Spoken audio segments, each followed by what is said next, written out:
अब हम आज देखेंगे टेंस का चार प्रेजेंट इंडिफिनिट, प्रेजेंट टेंस का चारों दे दिए बना करके खत्म हो गया। अब पास्ट इंडिफिनिट का पहला, तो पास्ट इंडिफिनिट का पहला कहें या फिर पांचवा भी टेंस कहें तो चलेगा, पांचवा ही हम कह दें इसका।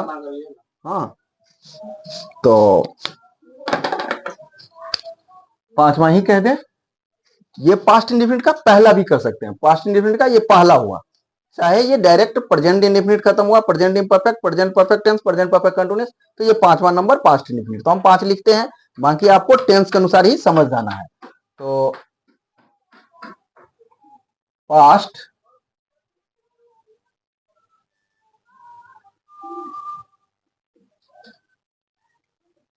Indefinite tense, past indefinite tense, इसका मतलब हिंदी में क्या होता है?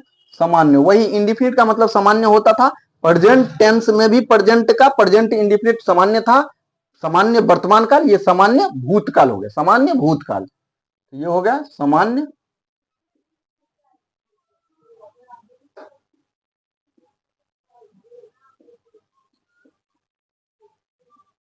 सामान्य भूतकाल। ठीक है, अब हम देखेंगे इसका पहचान क्या है। पहचान किसी हिंदी वाक्य के अंत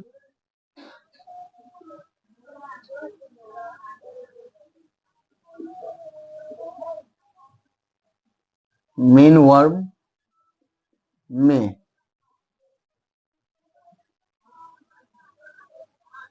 तथा तिथि तेथे। अब बहुत सारे जगह पर क्या होता है, बहुत सारे टीचर यहाँ इतना लिख दिया, ताथा तेथे तिथि छोड़ देते हैं, एटसेट्रा लिख देते हैं, लेकिन नहीं, जो लगेगा मैं कंप्लीट लिख देता हूं, उसके अलावा एबे नहीं करेगा, उससे बाहर नहीं आएगा, बस इतना ही में खत्म। किसी हिंदी वाक्य का अंत मेन वर्ब में ताथा तिथि तेथे या ये ई आ ई खत्म लगा रहता है, लगा रहता है। तो इतना में से ही कोनो आएगा, कोई भी आएगा यहां से, ता था ती थी ते थे या ये ई आ ई, इसमें से कोई अंत में आएगा। और सीधे अंत में नहीं समझे, बहुत सारे टीचर ऐसे लिख देते हैं, मैंने वीडियो भी देखा दूसरे को, मतलब ऐसे लिख दिया कि वाक्य के अंत में, तो वाक्य के अंत में नहीं लगता, वाक्य के अंत मेन वर्ब में, मेन वर्ब होना चाहिए, मुख्य क्रिया होना चाहिए। जैसे जाना है, जाना, आना, खाना, रोना, पीना, सोना, लिखना, पढ़ना, ये सब क्या है? ना, सभी मेन वर्ब है। और उसी मेन वर्ब में लिखना, लिखता था, जाती थी, बोलते थे, ये इसी के अंत में ताता तिथि तेथे लगा रहेगा। तो समझ जाएंगे ये पास्ट डिफरेंट है। इसके बनाने का नियम देखें, structure subject plus V2 plus object, subject plus V2 plus object पे बनेगा। अब इसमें आपको वर्ब के जो रूप है ये ना, ये V2 आ गया, इससे पहले V4 था, उससे पहले प्रेजेंट परफेक्ट में V3 था, प्रेजेंट इंडिफिनिट में V1 और V2 था। तो ये जो V1, V2, V3, V4, V5, ये जो वर्ब के रूप है 5, इसको याद करने की जरूरत है, इसके लिस्ट को, इसके चार्ट को याद करने, वर्ब चार्ट को याद करना जरूरी है। कहेंगे कितना? अब बहुत सारे वर्ब हैं, बहुत सारे का मतलब है हजारों के लगभग, ज्यादा हो सकता है। अब 1000 में उतना लोग याद नहीं करते हैं, मुश्किल से अगर थोड़ा ज्यादा समझदार बच्चा है, ज्यादा समझदार स्टूडेंट है, तो 45-50 याद करे तो पूरा का सभी में कहां डी लगेगा, कहां ईडी लगेगा, कहां V2 होगा, कैसे होगा, सब अपने आप पता चल जाता है। अगर थोड़ा मंद स्टूडेंट है, थोड़ा कमजोर स्टूडेंट है, तो मुश्किल ज्यादा से ज्यादा 70 याद कर ले, 100 याद कर ले, बहुत हो गया, 100 वर्ब याद कर ले, वो V1, V2, V3 जो है बस यहां तक, क्योंकि V4 में तो आईएनजी लगता है, तो ये तो पता ही है, कोई भी गो होगा गोइंग हो जाएगा, कम होगा कमिंग हो जाएगा, और इसमें एस या ईएस लगता था, ये भी पता है। तो इन दोनों का तो याद नहीं करना पड़ता है। रही बात इतना का V1, V2, V3, बस V1, V2, V3 को याद करना है, और V1 V2 V3 में मानता हूं कि मोर देन 1000, 1000 से ज्यादा, 1000 से ज्यादा वर्ब होगा, शायद 2000 भी होगा। वर्ब की कंप्लीट संख्या मैं नहीं बता सकता, लेकिन जो भी 1000 से ऊपर, 1000 2000 वर्ब होगा, 1000 से तो कम नहीं। खाना पीना, हंसना रोना, जाना काटना, उखाड़ना गाड़ना, बोलना पढ़ना, बहुत सारा। तो वो इतने वर्ब में कैसे भी स्टूडेंट हो, अगर 100 V1 V2 V3 याद कर ले, V1 V2 V3, तो 100% निश्चित है कि वह आगे का सारा वर्ब अपने आप बना लेगा।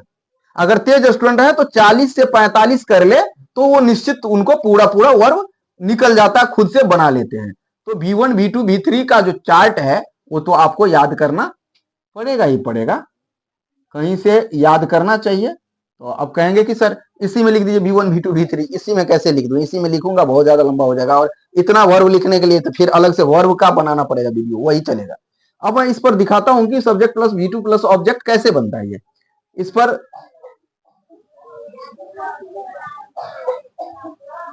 पहला, जैसे अब पीपी सिन्हा का पहला ट्रांसलेशन एक्सरसाइज 20 में पास्ट इंडेफिनिट होगा, वहां मैं प्रातः तुम्हारे घर गया, हम उसी को बना दें ताकि किताब बनाने वाले लोग जो होंगे तो उसको भी जो क्या होगा, तो नॉलेज का नॉलेज भी हो जाएगा और प्रैक्टिस भी बन जाएगा। मैं प्रातः तुम्हारे घर गया,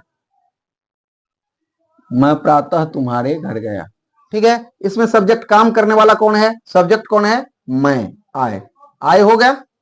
हमें पहले बताया कि जिसको इस पे बैठाना नहीं आता हो, इस पर फ्रेमिंग करना, सब स्ट्रक्चर पर नहीं हो, उसको यहां लिख दे मैं गया घर तुम्हारे प्रातः, उल्टा कर दें बन जाएगा आए, ठीक है। फिर यहां से लेते हैं वर्ब का दूसरा रूप, गौ का दूसरा रूप, गौ का दूसरा रूप क्या होगा, वेंट। फिर आएंगे पीछे तुम्हारे घर, to your house, to your house, I went to your house. प्रातः का early in the morning, early in the morning, early in the morning, clear. दूसरा कोई और एक उदाहरण देख लेते हैं, कुछ भी कोई भी ले लो। वह अंग्रेजी बोला, उसने अंग्रेजी बोला, कुछ भी,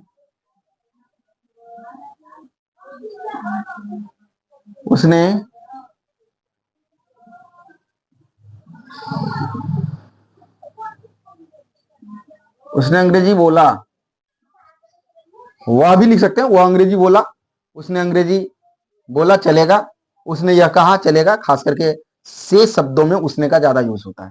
लेकिन चलें इसको समझना, उसने चाहे हुआ जो भी सब्जेक्ट है, तो ये सब्जेक्ट क्या हो गया यहाँ पे, ही, ये सब्जेक्ट हुआ। वर्ब का दूसरा रूप बोला, स्पीक का दूसरा रूप, स्पीक का दूसरा रूप होता है स्पोक,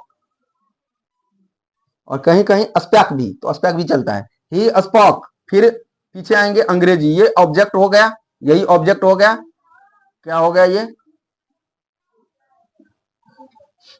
ही स्पोक इंग्लिश, उसने अंग्रेजी बोला, स्पीक नहीं लिखा, स्पोक वर्ब का दूसरा रूप, ही स्पोक इंग्लिश, यहाँ गो नहीं लिखेंगे, वेंट लिखेंगे। तो बस यही V1 V2 V3 का जो चार्ट है वो थोड़ा याद करना पड़ता है।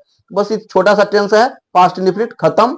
और इसको इसी में मतलब इससे इसके जरिए समझेंगे कैसे, इसको जो लोग कंफ्यूज मतलब भुलाएंगे, फॉरगेट करेंगे, वो क्या होगा, उनको बार बार अगर वीडियो देखेंगे तो जो पढ़ने वाले स्टूडेंट है उसको याद आ जाएगा। इसके लिए मैंने पास्ट इंडेफिनिट दे दिया, इसके सारे टोटल टेंस का मैं दे रहा हूं, टोटल टेंस दे दूंगा। 12 टेंस का, टेंस 14 होते हैं, लेकिन इस 14 को समझने के लिए मेरे क्लास आना होगा, इस पे मैं 12 दूंगा, क्योंकि आप देखेंगे कि वीडियो सारे जगह 12 मिलेगा, लेकिन टेंस तो 14 होता है। बहुत सीखने के लिए जो ऑफलाइन क्लास पढ़ते हैं वहां पर बहुत कुछ मिलता है, बहुत कुछ सीखते हैं लोग।